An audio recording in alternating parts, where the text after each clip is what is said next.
want to do a little bit more complicated time value of money problem using compound interest that we can do completely on the calculator and not necessarily have to write down any formulas. You of course should know how to write down formulas and making equations of value and those kinds of things, but I just want to show you that some of these problems can be done rather quickly right on the calculator without having to write too much down. Because if you can do a more straightforward problem on exam FM quickly, it's going to save you time for more complicated problems later. All right, so this one, we've got to deposit $1,500 into an account that earns a nominal annual rate of 6% convertible monthly for the first year, then changes to an 8% convertible quarterly rate for the next 2 years. Now the first part asks for what is the balance at the end of 3 years. So what we'll do in this problem is we'll figure out what the balance is after 1 year, and then use that as our present value and let it accumulate 2 more years. So again, we're going to do time value of money, but again, anytime you do a new value problem for new time value of money, you should always clear your time value of money. So second, clear time value of money. To get how much the $1,500 grows to in the first year, we'll put 1,500, make it negative, put it in the present value.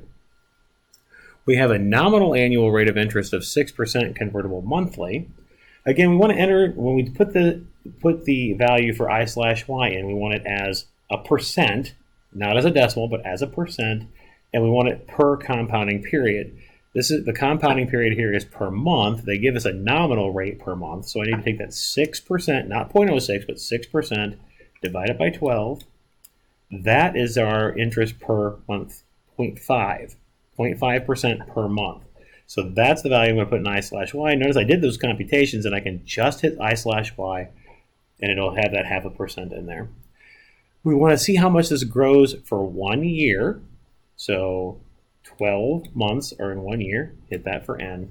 And we want to compute the future value. So remember, we hit CPT and then future value. All right, so after 1 year, the 1,500 grows to 1,592, 52 if you round it to a penny. Now you could, there's a couple of ways you could attack this. You could just retype this number and type it in for the present value to go for the next 2 years.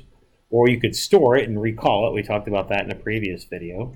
Or you can just go with what this is. Okay, so the first thing I notice is I need to clear out the time value of money ones to get to the next 2 years. So if I hit second clear time value of money, that'll clear out the time value of money, but notice it left the number on the screen for me.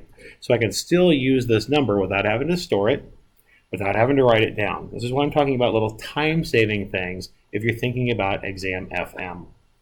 All right, this is my new present value. I'll make it negative, put it in present value. It tells us that for the next 2 years, we want an 8% convertible quarterly rate. So I'll take my 8%, divide it by 4, gives me 2%. I'm going to put that in my I/Y. And we're going to let that sit for 2 more years. Well, there are 8 quarters in 2 years. So I'll type 8, put that in n, and again, compute the future value.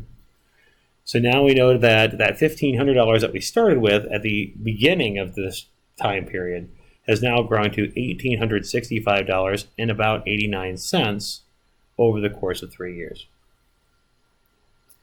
All right, so that answers part A. So the answer to part A is the 1865.89.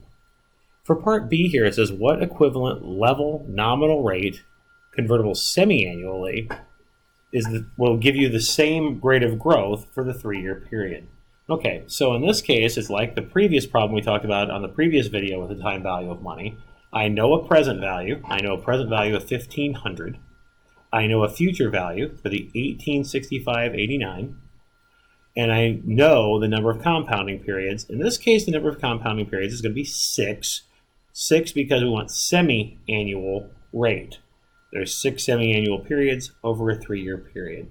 So again, I want to use the time value of money functions. I'm going to clear out the time value of money. That 1865.88 and change there is the future value now. That's what we grew to after 3 years. 1,500 negative is the present value, because remember, we're trying to figure out what rate would give us 1,500 growing to that 1858. We don't know I/Y. We're going to compute that in a second, but we do know that n is 6. We want to compute the rate, and we get 3.7.